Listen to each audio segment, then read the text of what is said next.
বলছে যে দিদি আর একটা নতুন কবিতা নিয়ে চলে এসেছি। অভিজিৎ বলছে হোয়াট হ্যাপেন সোহিনী? রুদ্র বলছে যে কাহা কি খালো মেরা सोहिनी सिक्स ये इसका इसका मतलब क्या है रुद्रो? खा लो मेरा सोहिनी सिक्स इसका मतलब क्या है? চাঁদ বলছে কবিতার নাম জীবন এক যুদ্ধ। জীবন সত্যি এক যুদ্ধ।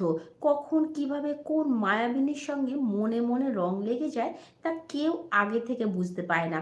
তবুও সেখানেই শুরু হয় এক নতুন লড়াইয়ের পথ চলা। কারণ তাকে নিজের করে রাখা, তার হাতটা শক্ত করে ধরে রাখা, এও তো এক যুদ্ধ।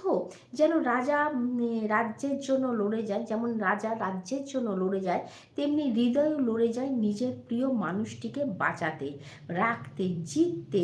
এক মায়াবীর প্রেমে পড়া মানেই দুনিয়ার সঙ্গে এক গোপন যুদ্ধ শুরু হওয়া।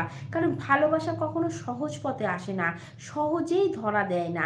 প্রতিটা অনুভূতিকে হাজার বাধা পেরিয়ে নিজের কাছে আনতে হয়। জয় এমনিতেই আসে না, অতি সহজে কিছু আসে না, পায় না জীবনটা মানেই তাই এক অনন্ত যুদ্ধ, যেখানে প্রতিটা ধাপে ধাপে হার জিতের গল্প লেখা থাকে। তবুও থেমে থাকা যায়, যুদ্ধ করে এগোতে হবে।